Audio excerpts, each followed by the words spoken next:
Okay, and we are live. Welcome to hashtag Jeopardy Live panel presented by the JeopardyFan.com. Once again, I am Andy Saunders, and I will be your moderator for tonight's panel. So we've got quite a panel ready, partially ready for us at this point. A couple more people are going to join us later on, but we've got 3 so far. I will do the introductions first up. Returning to Jeopardy Live panel, we've got 3-time champion from this past week, Chris Becker, the bus driver for Disney. Welcome back. Congratulations. Thank you. And a couple of other panelists from Tuesday's episode. We've got Zach Binney, the PhD student and football analyst, I believe. That's right. And, hey, Andy. Hey, Chris. Long time. Nice to see you again, Zach. Yeah, likewise. And finally, we've got someone finally able to join us on Jeopardy Live panel. She was a 2-time champion back in December, Tiombi Prince. Thanks for joining us tonight, Tiombi. Oh, hey, how you guys? So first up, as promised, before we get into some episode talk, and I see we're already lined up, we already have some viewers by my stats already. I think you guys are looking forward to see me get mad at somebody, so here we go. Wow, yeah, I was out most of today, and when I got home, I had a bunch of emails and a bunch of Facebook messages and a whole bunch of tweets at me because the Canadian press put out an article today, or this weekend actually, claiming that Canadians have been banned from Jeopardy. And I can guarantee you that that is definitely not the case. Canadians have not been banned from Jeopardy. Canadians were prevented from trying out during the last round of online testing because it's claimed that there's an that the new Canadian digital online privacy laws are preventing that. I don't want to get into that, but I do know that the show is doing everything it can to ensure that Canadians are not permanently banned from Jeopardy, and that hopefully they will be able to try out in the next cycle of online testing. Once again, there was an article in the Ottawa Citizen that is a very, very good article. Kelly Egan, I believe, was the writer for it. And if you want information, you should read the article in the Ottawa Citizen about it, because that has the best information and is not by some random writer for the Canadian press who does not even have a byline to completely misrepresent what is going on. Once again, Canadians have not been banned from Jeopardy. They were just temporarily prevented from trying out this year. There is a big difference. In fact, as Alex Trebek said, there are 2 people in March. In fact, I even believe one of the contestants on Monday is Canadian. That does not sound like a ban to me. End rant. Okay. Sorry about that, guys. So, Chris, wow, you had quite a run going, and then kind of ran into Tim. Well, yeah, ran into Tim, and he was just a demon on the buzzer, and I had problems getting into, even when I knew the answers, I knew the correct response, I had problems getting in. So when I hit the daily doubles, I knew I had to make the most of them that I could. So I'm guessing that you felt you played the best you could on Wednesday, and that's, and you know, I mean, obviously, if you'd hit Final Jeopardy, you would have had 46,000 yourself. So. Right. Well, 47 plus. Yeah. And yeah, I just think of that as my $47,000 brain fart, because you know, I knew the actor. I could picture him in my head. I could see him in the movies. I just could not pull the name out of my brain in 30 seconds. And it was kind of agonizing. But it happens. Yep. And as some of these statisticians have pointed out, it was, if you don't take the doubling of dollar values into account, it was the highest scoring game in the history of the show going into Final Jeopardy. Certainly the highest scoring, in which all three players had a shot to win.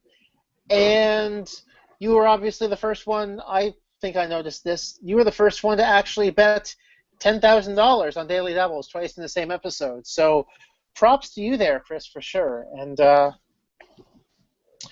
normally I don't start out in the middle of Wednesday because, also we've got Zach here who is on Tuesday. So we should probably talk about your combined experience on the program a little bit too. So what was it like playing against Chris, Zach?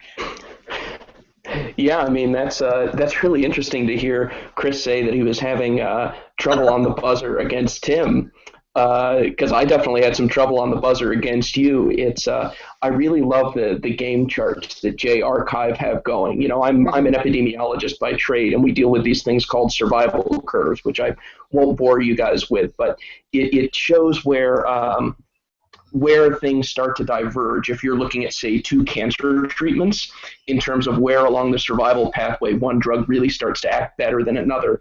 And the J-Archive game curves are really similar to that. And you can see exactly, Chris, where you started to just destroy me on the buzzer in Double Jeopardy. So I can't imagine how I would have done if I'd been stuck going against Tim. But yeah, it was a great game. I think it was really close. It was closer than the scores after Final Jeopardy made it look even, and so it was great, and you did great, and so I'm just glad I didn't have to go against Tim. And I certainly didn't have Wednesday's final. I had no clue, so you got me there too. Do you? Now, Zach, if you had Wednesday's final on Tuesday, you would have ended up the champion. That's true. Likely. So, but that's out of my control. Mm-hmm. That's the mantra I'm repeating to myself, right? It was a triple get sandwiched between a triple stumper and one that only 1 out of 3 got. So what can you do? Yeah, you get what you get. But I was happy with how I bet. I was. As a statistician, that was the one thing I really didn't want to screw up was the Final Jeopardy bet. So seeing the final wager give the check mark for my bet, that was good at least. Yes, I suspect I didn't. I'm going to go look at it. Just checking now. I'd be surprised if you got anything other than. Yep, Keith did give you a green wager, which is what I would have expected. So optimal. Yes, very optimal. Even, you didn't even fall for, I guess, what we've started calling Zerg's fallacy, that being just betting 2,201 as opposed to 4,401. Well, broke down the situation, like to think I had good situational awareness, figured you'd go for the lockout, Chris. That was a simplifying assumption I made, and then after that, the correct path was clear. Yep, definitely. And I think...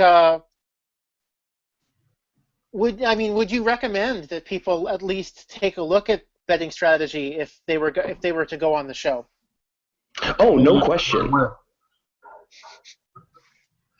What'd you say there, Chris? I said only if they want to win. Only if they want to win. I would agree with that 100%. It's really interesting because I like game theory too, and you can go second level, like the final wager takes you to sometimes. Chris, if you hadn't bet to lock me out and I, bet that way and it had been a triple stumper, maybe you still could have pulled out the win. But that's looking at so many what ifs. I prefer just to make the simplifying assumption. Mm-hmm. And most people, this is getting into psychology rather than statistics, but I suspect most people would not like to live with themselves, not wagering enough to win when they get the question right. If they're in first place. So I'm perfectly happy just making that assumption right off the bat. Tiombi, how do you feel about that? How do you feel about this? Because we've kind of got into the strategy talk a little bit here. Well, the only time that it really came into play when I was on the show was my second game with Lindsay and Ben, because we were all very close in scores. I think I had a couple of thousand and some change over Lindsay, and so I only bet enough to make sure if she doubled her score, I would at least win if we all got it right. Which she happened to get it wrong, and Ben and I happened to get it right. But that was probably the only time I really used strategy in betting. I'm not really that well at strategizing as far as the betting is concerned. My third game, I just made sure I didn't really feel comfortable with the final Jeopardy category, and it was a triple stumper as you called it. So I didn't bet everything, so I didn't come in third place, but I didn't really use much strategy for that bet. So the only time that it really so the only time that it really came into play was for me was in the second game.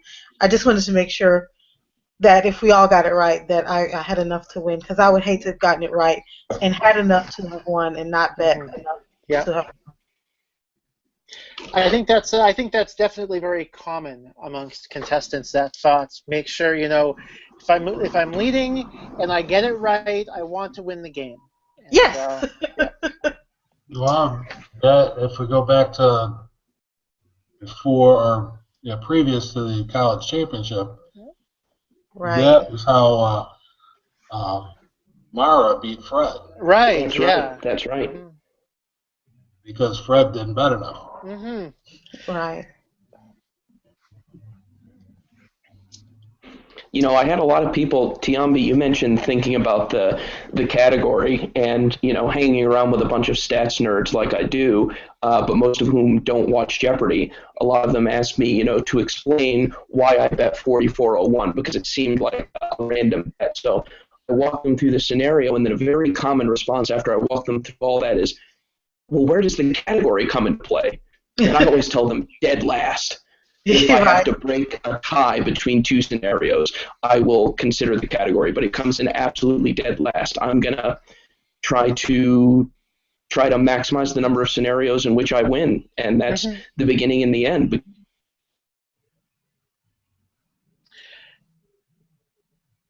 Russian ballet. Like, well, hell, I don't know anything about 18th century Russian ballet, but then I tend to get those right because there's only like two they can ask about, right? But then you get something like state capitals, you think, oh, I know all 50 state capitals, closed form solution, all this stuff, and then the question is impossible. At least that's what happens to me all the time. So I almost never consider categories, except I will admit the daily double that I got in the first round during my game on similar sounding words, I bet less than I would have normally, just because that's such a crapshoot of a category, I feel like. And I let that get under my skin, and I regret that slightly looking back. But, who knows? I could have just as easily gotten it wrong. Yeah, I mean, I know a lot of people, like the Roger Craig and Alex Jacobs school of thought is in that, in the Jeopardy round, you should consider, at least give consideration to going all in as your default setting at that point, just because there's so much time later on in the game to make up the difference. So I guess, from that perspective, I guess, you have to get it through your head psychologically that you might have to zero out and start from nothing again, and maybe prepare yourself to do that, but other than that, I would say that I didn't see, looking back, I didn't see anything wrong with your bet on your daily double there. So it was also late in the round as well. Yeah. Yep. It was late in the round. Okay, so I guess Monday's Final Jeopardy on the Go West Final Jeopardy, polling 48% on J-Board, actually. Does that surprise you? I'm surprised it's as high as 48%. That's 47% of people lying. There's no way. I was sitting in the audience. Literally no one in the contestant family side of the audience knew that question. Literally no one. Yeah. But the category was kind of innocuous, and that was the game where I was in second place. Mm-hmm. And I actually considered going all in on final. Famous phrases, how hard can it be? Yeah. And then I thought back to my previous, the January 29th episode, where the category was the American Revolution. Yeah. Oh yeah, that's I know a fair amount about that, and that ended up being a triple stumper. Mm-hmm. I said, wait a second, I'm not at a point where I have to get it right to win the game. Yeah. That's when I dropped. I had about halfway written $10,000 for my wager, and I had Glenn erase it, and I said, wait, I'm going to drop this down a little bit. Boy, I wish you hadn't done that, Chris. Well. Speaking for one man, I think that would have been a fantastic gutsy wager. Oh, yeah. Go big and go home. Oh, boy. Yeah, that's right. Speaking of going big and going home, joining our panel right now, Claudia Corriere. Thanks for joining us again, Claudia. I'm just listening for right now. That's fine. Yeah, we're gonna get Claudia a little more involved. Oh, hi, later hi, on. Tiombi. Hey, Claudia. Sorry. That's okay. Yeah. So. Let's see. Oh, one thing I was getting a lot of, especially in terms of search terms to the Jeopardy fan. Chris, I have a question for you. A lot of our readers were actually wondering, what did you do before you were a bus driver at Disney? Oh, quite a lot of stuff. But the majority of my career has been in heating, ventilating, and air conditioning. Both in, out in the field, twisting wrenches, some middle management positions. Did about a 5-year stint working in a funeral home. So that afforded me plenty of time to read. Fair enough. Yeah, that's yeah. Anything that lots of opportunity to read, certainly, and yeah. I'm going to take this time to maybe introduce a topic of discussion that I think everyone can join in on. The next couple, anyway. We're actually at the exact midpoint of season 32 as of Friday. So we're 115 episodes down, 115 episodes to go. So how do we feel about season 32 so far? I mean, all of you four have been on it, so... Best season ever. Best season of Jeopardy ever. Period. I would just love to see just a parade of one and dones at this point. It's been a really interesting season. I mean, there's been so many different scenarios that we haven't really seen a lot of. Yeah, there's been a lot of sort of special situations. Yes. They've had to go back and dig in the rule book to figure out what the heck is going on. Mm-hmm.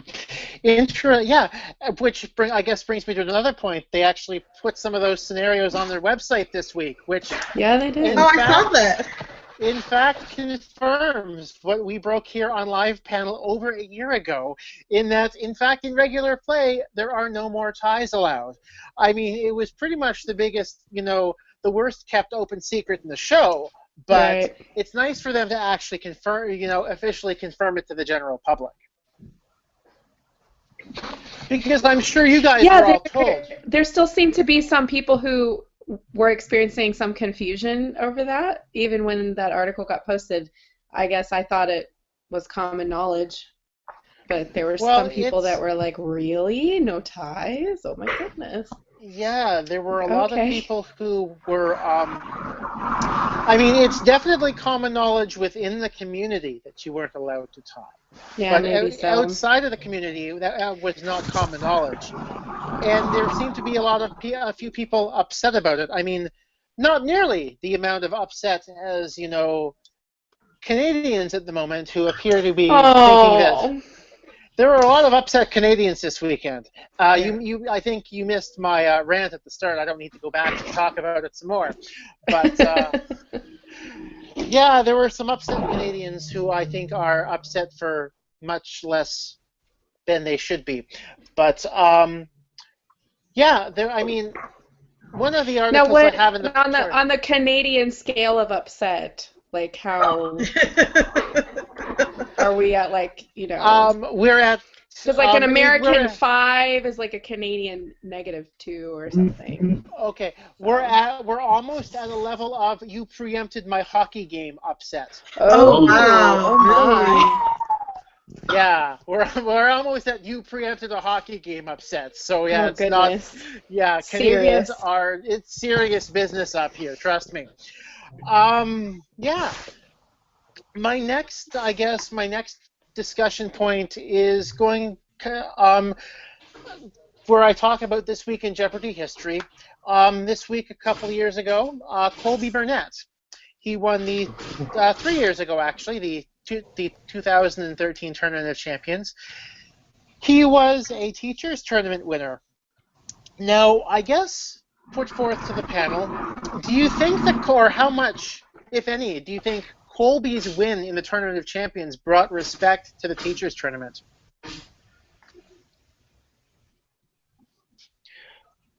Or do you think it was already there? I think it was already there. I don't recall there being a drop off in the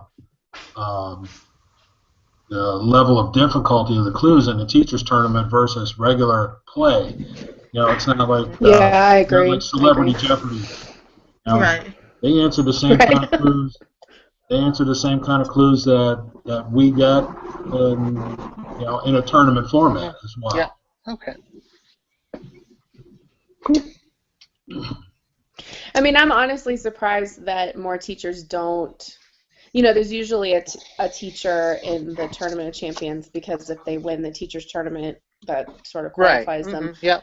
I've been surprised that there haven't been more teachers winning the whole thing. I guess, I don't know. I'm probably biased because I was a teacher in a former life, so you just have to, you just get exposed to so much, and you just have a certain type of brain, I guess, for random facts and things like that, and I guess, I don't know. That makes sense, actually. Okay, now before, I know you have to go soon, Chris, so before you do, I have a couple more questions generally for you and Zach. Do you, did Alex talk about what you were hoping he'd talk about in your interviews? The one that I really had marked was the mustache, so he got to that one on Monday. The one that I had marked was the baseball one that he asked about. So I got very fortunate that he actually took the highlighting on the card seriously, and he also asked the exact follow-up question that I was thinking that he would. I predicted that perfectly. So my anecdote went about as well as could be expected. And actually, the Humboldt Crabs, who I mentioned, they picked up on it a little bit. They were excited to get a shout out, and I actually talked to the local news out in Eureka and Arcata, California, that area. So my anecdote worked out pretty well. That's really good. I mean, it doesn't surprise me, because I know that at least in the case of Alex, I know I've seen him at Dodgers games from time to time, so I believe he is a baseball fan. Well, he did ask specifically about the Buffalo Bisons, which took me by surprise. So he clearly knows a decent amount about the Miners, too. I'm originally from Buffalo, and when I would be there for the summer, we would go down to the stadium and watch the Buffalo Bison. Oh, yeah. Cool. That's really cool. As I said, I've only ever been to that stadium for the Wing Festival, never for baseball, but it was a perfectly fine stadium to host the Wing Festival, so it's got that going for it. Oh, anything with wings is got to go for it. Okay. Yeah. Looks like Liz Fritz is able to join us now. Thank you. Looks like also some congratulations are in order. Your team did rather well at Geek Bowl this past weekend in Denver. 4th place, I believe. Congratulations. Congrats. Congrats. Can you hear me? Yes. You're very quiet. You're very quiet, but we can hear you. But yes, we were in fact able to hear you without too much, or at least it's funny, you weren't loud enough to get the camera to move over to you, but we did hear you. Do you want to try talking again? Oh, we're working now. Great. Awesome. Okay. Perfect. Okay. In case you do have to duck out, Chris, at any point, I do want to thank you and congratulate you as well for your run. You did quite. I was quite happy with watching you on the show, and you know what? I wish those big bets had worked out a little bit better for you. That's for sure. But it was definitely fun to watch Wednesday's episode. I will say that much. Yeah. I guess the one that still kind of haunts me a little bit is the second one towards the end. If I had gone, if I had doubled up, then I would have had Tim locked out. Yeah. Well, that is, you know what? To be really honest with you, Chris, and I'm saying this as somebody, it would have been very difficult, even for me, to actually utter the words $24,000 in that situation. And what it comes down to is, until Final Jeopardy's over, it's all play money. Yeah. Mm-hmm. But I didn't want to miss out on Final Jeopardy. I wanted to play Final Jeopardy. Yeah. Yeah. Yeah, and it was late, and I think there were only 3 more clues after that one, and I knew that if I dropped down to 0, I would hand Tim the game, basically. Yeah. Mm-hmm. So, I made him work for it, and he got the reward. Yep. Okay. But you talked about Alex and stories. The last 2 games, he really wanted to find out about what it's like being a bus driver for Disney. And, since he mentioned the employer, apparently that didn't violate any regulations or anything. But it also brought it to the attention of the local paper. So I got interviewed by the local paper, and just one of the things that came to mind, he asked, well, what was it like? I said, it was really kind of surreal because it was something I had dreamed about for so long. And the reality was so much more. Mm-hmm. It didn't match up, but it was better. And I can't ask for more. Well, I can, but but you ain't gonna get it. You can ask. You can ask for your brain to come up with Robert Duvall in 30 seconds. That's what you can ask for. But at this point it's a little late for that. But what I can ask for is a series of one and dones the rest of the season. So a 3-game winner, we'll go to the TOC. Yeah. Mm-hmm. Yeah, I'm really glad to hear you say that because it makes me sad to think about people being sad about their appearances, and maybe this is, I don't know, I just really feel like everyone that even gets on, and I know this is super cliche and dumb or whatever, everybody wants to go on and win $100,000, but just to get on the show, like, you have done such an amazing thing, and then to get on and do as well as you did, everybody has to lose. Everybody has to lose sometime, and I'm just glad to hear you say that. Oh, A lot of people I have end up really upset or something. I don't know.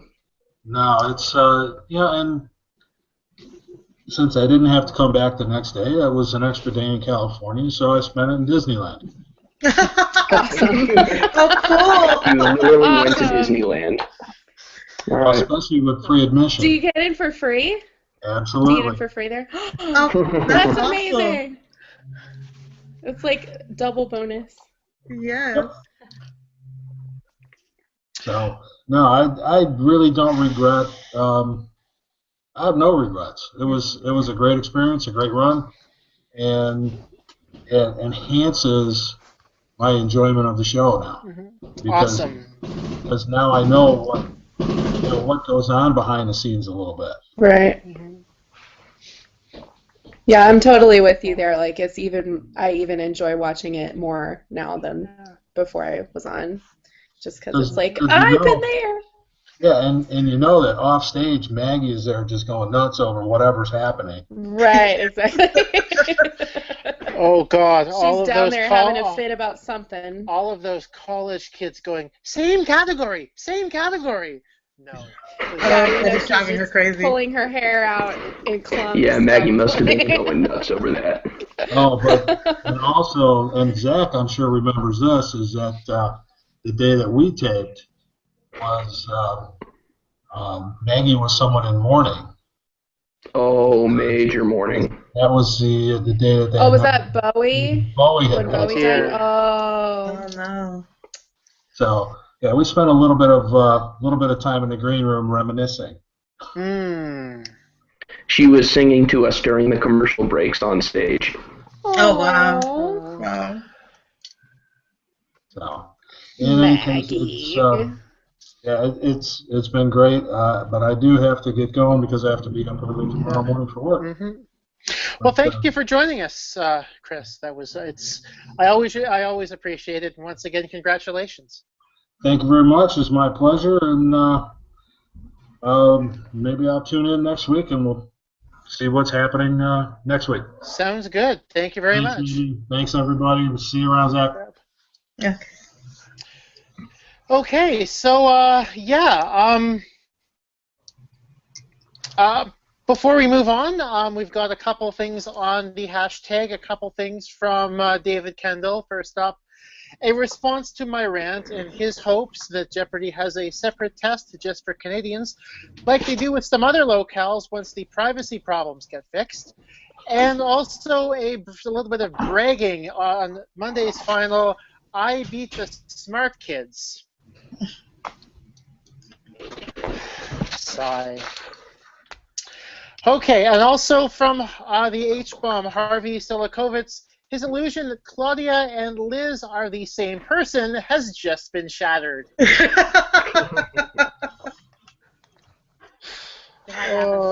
You still haven't seen them both in the same room. I was gonna say, technology is pretty advanced. We could still be faking you guys out. Well, I was in the contestant pool with both of them, and I can attest that they are two separate people.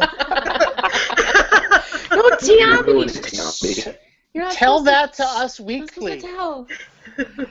But they're both great. But they're both two separate people. Yeah, that was the last time the media did something really stupid. Funny. Yep, nothing at all since then. Clean record since then. Oh boy. Yeah, the media does something stupid with Jeopardy once every 3 weeks on average. Okay. So during the second week of the college tournament, there was a rather important article that came out in I guess you could say Vice regarding sexual harassment of Jeopardy contestants. And I think with the panel we've got here, I think we have quite a good panel to discuss the article. I mean, Liz and Tiombi, you guys were both featured in the article. How was it? How has it been since the article's come out for you guys? Well, nothing has changed at all. Yeah. I didn't get any response except I had a couple of guys just say, "Oh my gosh, I'm so sorry on behalf of all men. That was about it. Hashtag not all men, basically. Yeah, I mean, I don't have a Twitter or any other social media besides Facebook, so I got a couple of weird friend requests, but I've been getting.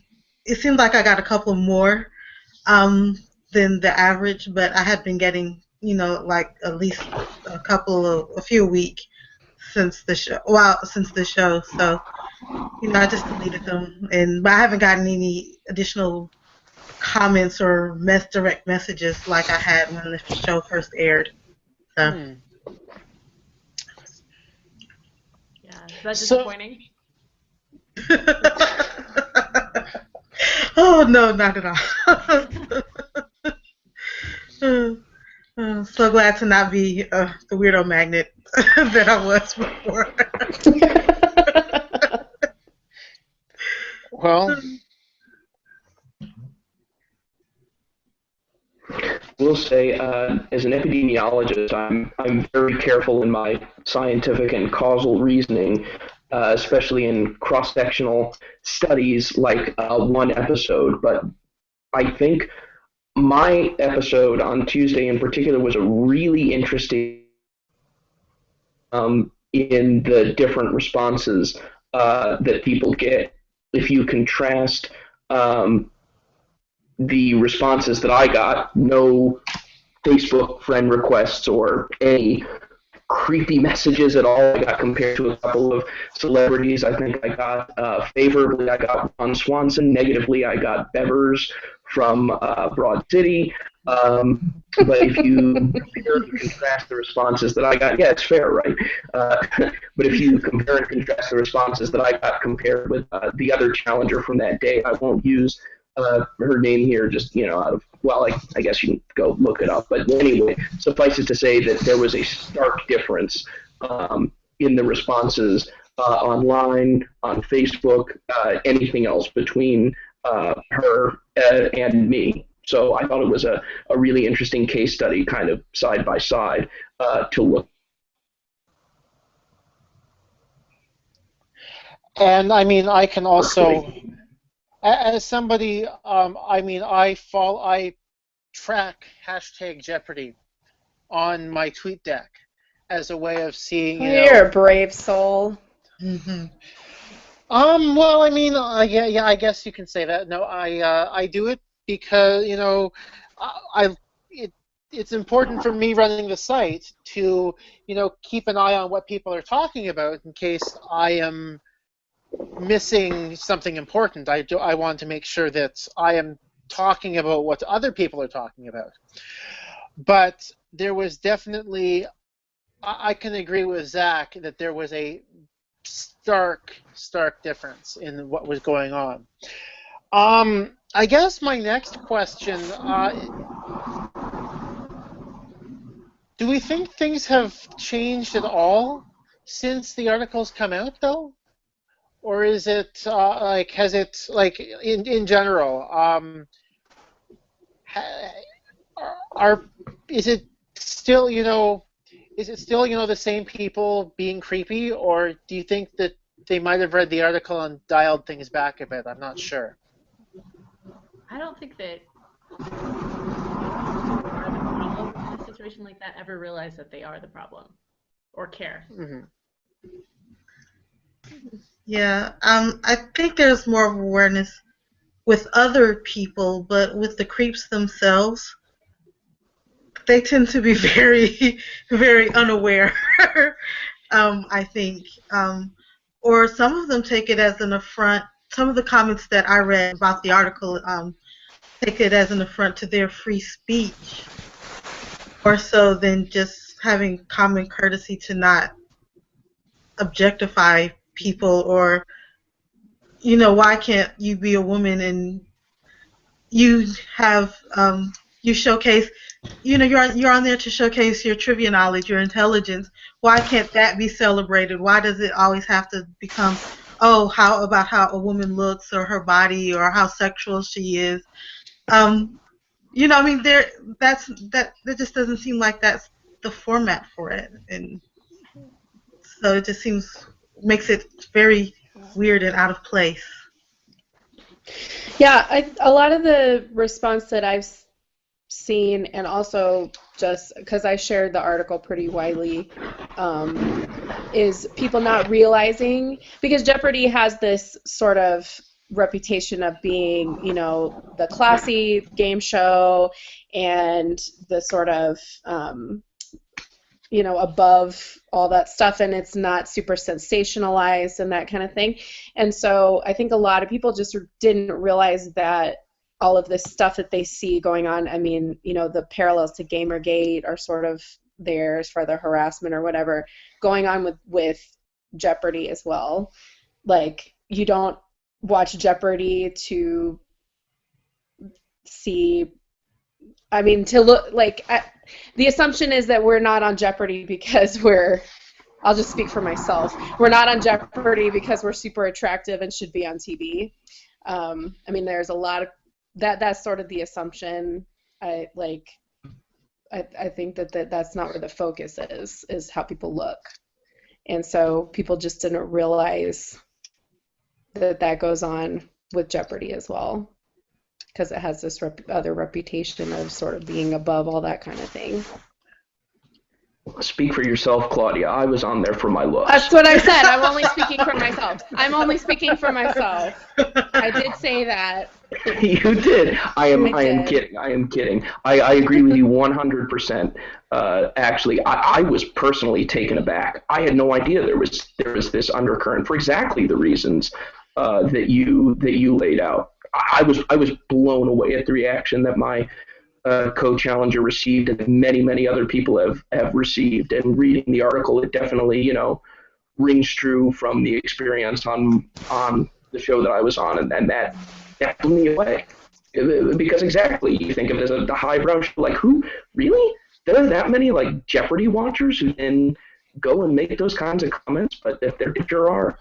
Yeah, there are. Again, I see it on the hashtag all the time. People, and then it's, I mean, I guess also, we've got a couple, before I ask another question, I just want to say a couple things on the hashtag. The Reddit threads from the college championship, oh God, Reddit, were all the proof we needed that the sexism article was necessary. And also that was from at the Big Pahu, and then also from David Kendall. I've been made aware of one notorious creep who says he did wake up after being called out and hasn't creeped since, for what it's worth. I feel slightly skeptical about that last story because I think I know who he's talking about, and I was personally witness to a relapse from that person. So I'm not entirely sure that's entirely correct, but we'll see. No need to go into any more details there. But, okay. I asked my next question as a man who spends a lot of time following the Jeopardy hashtag. How can I and others help make things better?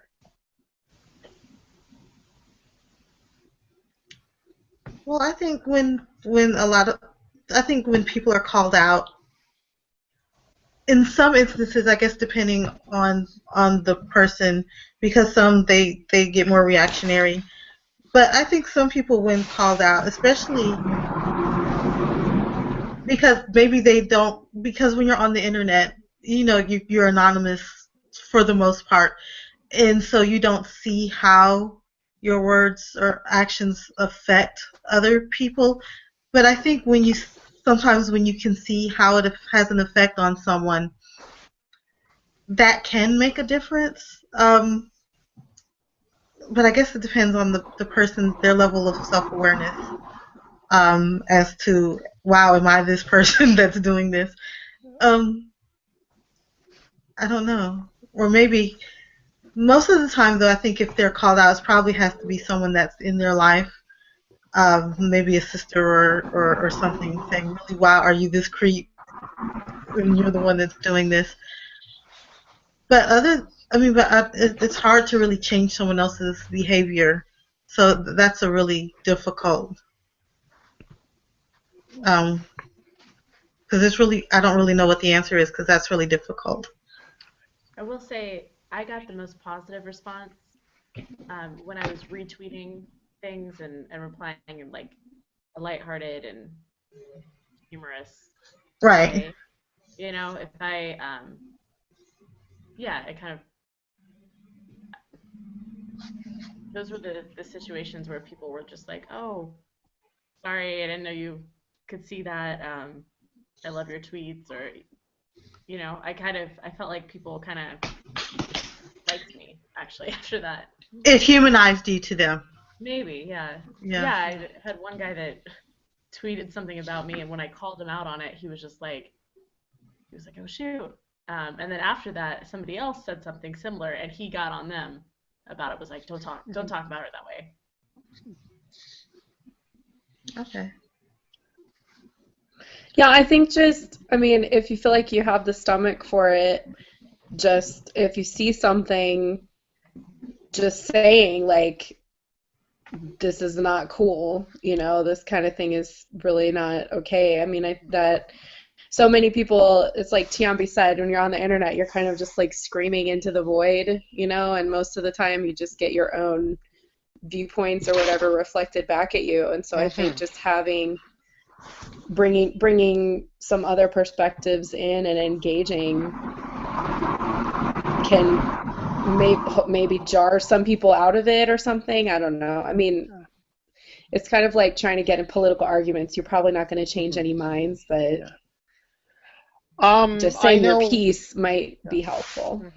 One thing I saw on Jboard, one point that was being made a lot was that you may not be able to change the mind of the person who has, in fact, you know, been the creep, but you might be able to prevent 2 or 3 other people who are lurking in the shadows from doing the same thing. Right. So I think that seems to be a point in favor of, I guess, calling out that sort of behavior when you see it. Well, and it's not. I mean, most of the overtly sexual comments tend to be men, but there's even, you know, women engaging in this sort of behavior, like with Nikki on the college championship, poor Nikki, saying, "Oh, you know, you're being so rude. Mind your manners." Like that, you know, this sort of girls should behave this particular way type of thing, and that's, you know, it's not as sort of blatant and disturbing, but it's also just perpetuating the sort of conceptions about how women are supposed to act when they're in the public eye and that kind of thing. Now, what about women, I guess you could say women reacting towards Mitch on Friday? I'm sorry, Mitch was hot. I'm sorry. I didn't tweet about it, but, you know, he's a good-looking man. I haven't seen it yet. Oh, okay, he's hot. You should watch it. Okay, I haven't seen it yet. I'm on the late shift this week, so I've not been getting home in time to see it, but I will. Yeah. Well, yeah, I just saw, I actually saw Andy's recap picture, so I was like, oh, hello. Well, and see, the thing is, it's not bad to find someone attractive, you know, but when you're making, I think, overtly sexual comments about someone, right? Exactly. And then you're putting it out there for other people to see. To say someone is attractive, I think, is, you know, that's a compliment. But the other thing, and it's normal. I mean, it's a normal reaction. Like we're not dead. So. Right, and we're all on TV, so we want to look our best. Right. Because because how often are you going to be on national television? So you want to look as good as you want, as you can, and it's great to find someone attractive, but it's not a compliment to say what you want to do to that person. You know, that's not a compliment, and that makes people uncomfortable. So one of the guys I played against, Andy, do you remember Trevor? Yes. Mm-hmm. who was a fine-looking young man. Yeah. And he got I some very graphic tweets. Well, I do recall Oh, there goodness. being I do recall there being some comments that night, being like, "Oh my God, you have two hot people on Jeopardy," sort of thing. So Well, it was one lady was just like, "I want Trevor from Jeopardy to blank all up in this blank," and Ah. Ew. yeah, well, yeah, She's well, creepy. Yeah, and that is also not okay. inappropriate. Yeah. Yes. Not cool. Well, and I mean, I think, and my views on this have changed a lot since I became a mom. I mean, I have twin daughters.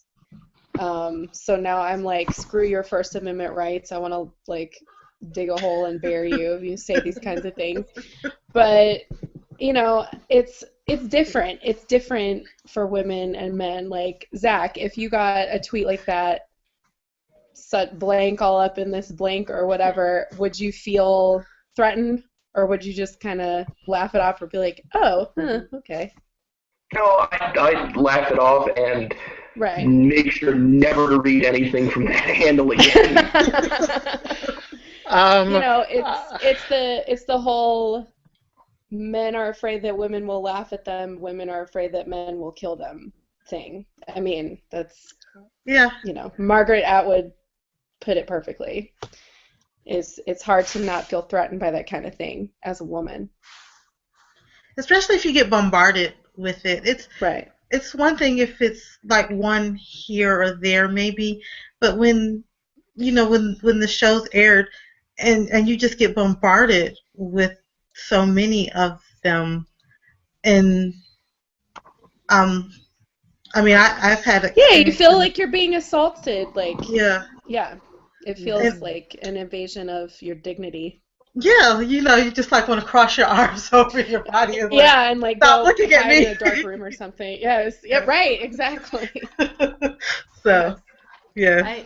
It bothered me when I realized that my parents could see the things that people were saying about me. Right. Oh no, yeah. The idea of them having to think about other people thinking about me. Yeah. I like feel worse for my parents. Yeah, luckily my parents are not online, so. Yeah, my dad is. So, but yeah, because you don't want people that you love or that care about you to see these things, and then they get worried about you too, or or you think, well, how far is someone going to take this? Yeah. Right. Oh, I got a letter the other day, and it was a Jesus thing, a letter about how I'm going to burn in hell or whatever. Really? Oh, cool. Yes, but it was someone, and it had my name on it, and I showed it to my husband, and I was like, where did this come from? Like, this is so random. And he's like, well, they probably saw you on Jeopardy and Googled you or whatever. And I sat down and Googled myself, and there's my address right there. There's like Google Street View of my house. I mean, I had no idea. I really didn't know that I was just all out there, And so thankfully it was just a religious tract. I mean, I live in Georgia, so I'm used to being told I'm a heathen and all that kind of thing. But it's, Right. it was just, I hadn't thought about that before, I hadn't thought about it till one of my coworkers Googled me, and she's like, oh, look, they're talking about you on message boards. I was like, what? I'm not anybody to be talked about on message boards. So, yeah, it's because it's so easy to find information about someone nowadays. It makes it easier. So it does make you worry, like what can they find out and what happens there. Yeah, somebody called my parents' house, and my dad said it was like this older guy, and he said that I did really good on Jeopardy, and he wanted to congratulate me personally. And my dad said, called their house? Yeah. He said, she's not here right now, but if you give me your name, I can have her call you back. And the guy hung up. Oh, my God. Yeah.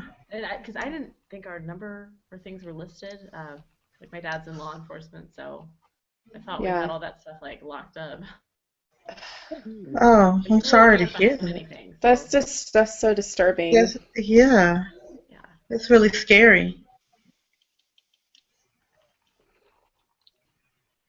So, Yeah, that's a bit of a downer. I'm sorry to hear. I'm sorry. Yeah. It's okay.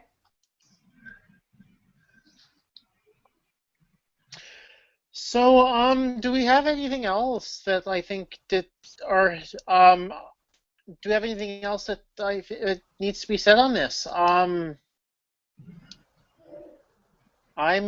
not sure. What I mean, I don't even know what you can say, Yeah. and I don't know what the answer is either. I don't think anybody does. I mean, I think Talia, it was important for her to write that article, and I'm really glad, Liz and Tiombi, that you guys were willing to contribute, to the article and be featured because, people need to know this kind of thing is going on. yeah, because I mean, I thought about it whether I wanted my name to be out there further, Yeah. but at the same time, I mean, if I don't speak up about it, who does? Who will? And so, you know, I mean, my experience wasn't nearly as bad as Liz's or as Talia's, but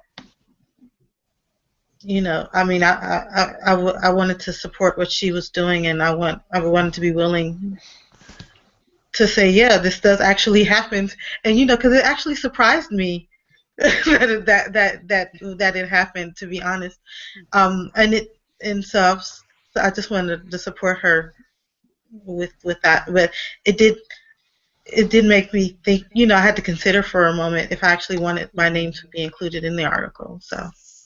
Oh, I'm glad you did because just the sort of messages and things that you got were just so, the sort of thing that I would never get, and just Well, yeah. Some of mine was a little bit of racial fetishism.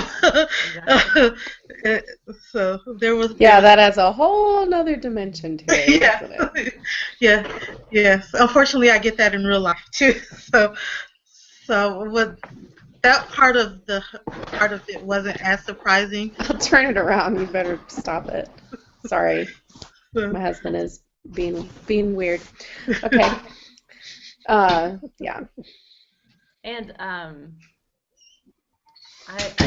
she wrote a really good article. Because I know that I gave her page after page of, she gave us those things to fill out, and so I had so much that I sent back to her, and I know she asked a lot of people.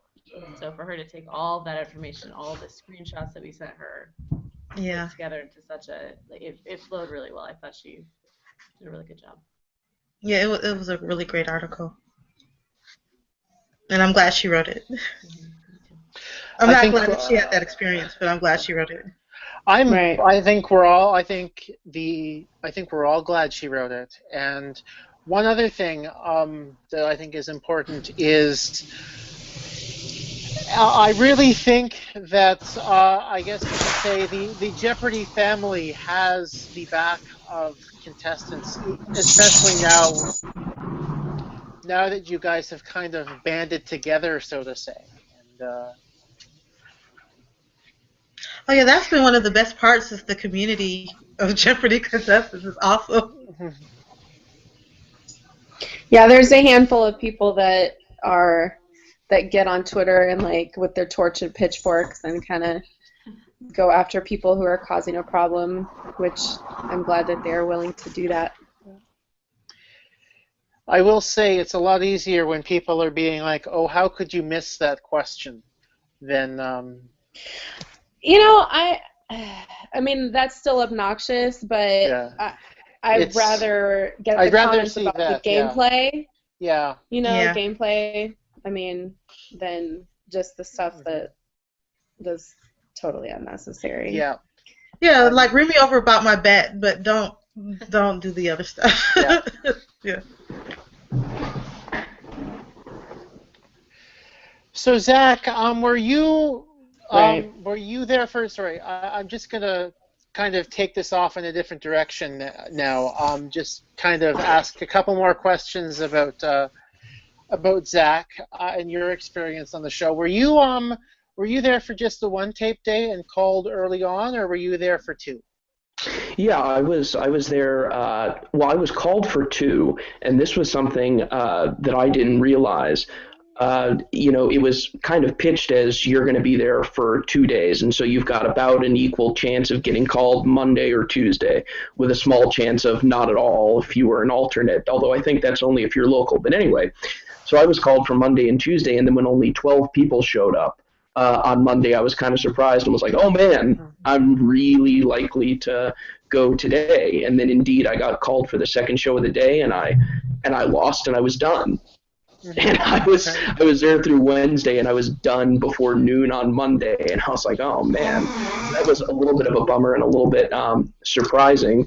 And we only stayed for one more show. We left at lunch. We went and got some other food somewhere, and I will say that next day and a half just sitting in LA when I didn't have any particular reason to be there was kind of brutal, and I wish I'd known a little bit more before to kind of prepare for that, just sort of sitting with your thoughts and your what ifs and all that. And Claudia's right. I would never ever want anybody to be disappointed about their appearance on Jeopardy, because it is very, very hard and very, very impressive just to get on the show. But by the same coin, we're all kind of high achievers almost by definition to get on Jeopardy, right? So it sucks to lose, right? Most of us hate to lose. I would mention. Yeah, I mean, I'm not saying I wasn't upset about losing, Yeah. but I didn't. It's not what I remember.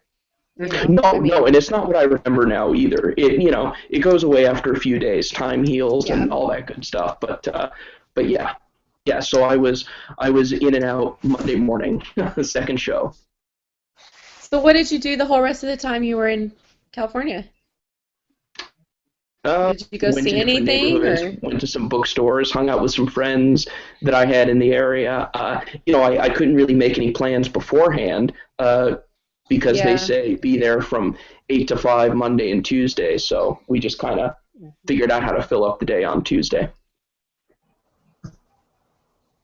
But fortunately, I had several friends who were in the audience, and I know several people who were out there. So, So it's too bad because I don't get to ask you, what you had for lunch in the Sony commissary. But I was there for 2 days. I had 2 lunches in the commissary. So I guess I can ask you because this is your first time on live panel. So if you remember, I'm sorry, I had to cancel the first time. Yeah. What did you have for lunch? Well, the first time I had the BLT sandwich with the little fruit cup from the little deli side.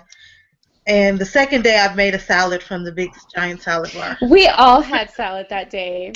I felt so girly, all sitting around the table eating our salad. We sure did. The salad was great, though. I love the salad bar, I must admit. I had a giant hunk of steak from a Brazilian place around the corner. So. Oh, awesome. That sounds good. That was not the commissary. No, they kick you out. I mean, that's the other thing that was a little bit jarring to me. The Jeopardy family in terms of contestants are certainly very supportive, and the show is just doing its job. So I don't, this is not to cast aspersions at all, but it is. I mean, they look after you very closely until you're done on the show, and then you sign your form and you're gone. You're done. They're done with you. They don't tell you where to go. You have to ask. I had to even ask to get back into the green room to get my stuff. Like, there's no more. Oh, no. Like, you're done with the show. You're done. Get out. They didn't give you the option to watch one? We got 3 more shows. I did stay to watch one more. We stayed through lunch. So I was the second show. They break for lunch between the 3rd and the 4th. So I stayed through the 3rd and then left. Yeah. Okay. Yeah, that was such an LA moment, like losing and then them being like, "Are you still here?" Yeah. Why are you still here? We're done. Like, we need to call you a cab. Let's go.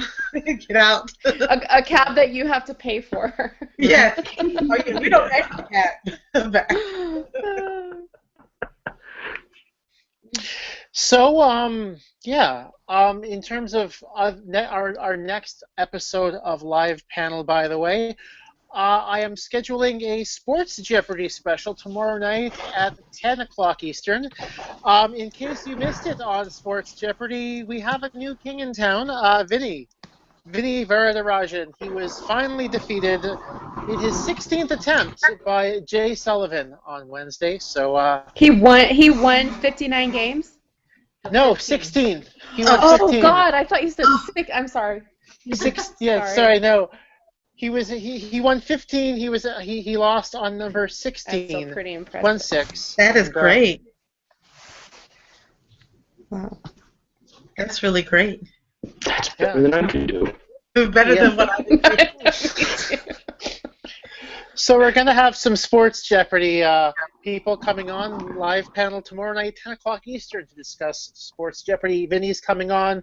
A couple of others are coming on as well, so you'll want to tune in for that. I'm now at the point where I kind of ask, does anyone on the panel have any questions for anyone else in the panel? Well, Liz, how was Geek Bowl? Yeah, I want to hear about Geek It Bowl. was so much fun. I had never been to anything like that. I'd never even done a single Geeks Who Drink event. So I was trying to be very lighthearted about it, and I was just hoping to answer one question, like contribute something, and I did. And it was just so much fun to hang out with these people, and like I get starstruck around, my Jeopardy idols. So when I'm in this, we're like at this kind of like house party, and people are walking by, and I'm like, oh my God, That's great. yeah, a lot of fun. Awesome. I told Andy this. I didn't get to bed till like 5:30 this morning. Oh, wow. Yeah. Rockstar. Well, I mean, we were sitting around playing video games and stuff. Hey, That's hardcore, That usually happens at these sort of events. Everyone stays up until all hours of the night doing various trivia things. Did anyone? Okay, my question: did anyone break out a Jeopardy simulator over there?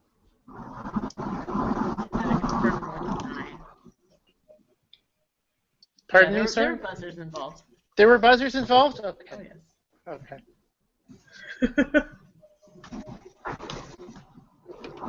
That does not surprise me in the least. Any other questions? Well, Tiombi and Zach, we all live in Metro Atlanta, so hopefully we Now, Zach, you can join our or something. You can join our trivia team. Oh, I can join. Oh, hot dog. Living in Metro Atlanta. Thank God I didn't lose so bad. I had to get out. That's a weight off. Hey, we'll be at Bar Trivia tomorrow if you guys want to come by. Oh, that's right. You have the one in Decatur. We do, yeah. But and thanks to Andy for having me on, and thanks to Tiombi and Liz and Claudia for letting me sit here and mostly listen and contribute a little bit on the discussion of the article. It was really great to just sit back and listen to your experiences and your thoughts, and so thanks for that. It was really enlightening for me, even after reading the article and what happened on my show. So. Yeah, I have to echo that, and I also found it very enlightening tonight listening to you guys talk more about your experiences after reading the article and seeing it shared a whole bunch of times and people even asking me about it. So I'm glad to hear your even more perspective on it. So thank you very much for coming on and for talking Jeopardy. It's always fun to have everyone on here on Jeopardy Live panel. Any other questions at this point you want to ask? I hear crickets, so I guess that means it's time for me to put up the credits card and say I will personally, I hope to see you guys on, or the listeners back to tomorrow night at 10 o'clock Eastern when I do another Sports Jeopardy special where we kind of wrap up Vinny's run a little bit and talk sports and Sports Jeopardy a little bit. So thank you guys for coming on the panel tonight. Thank you guys for tuning in. Lots of people tuning in actually, and a few people tweeting on the hashtag. So thank you very much, and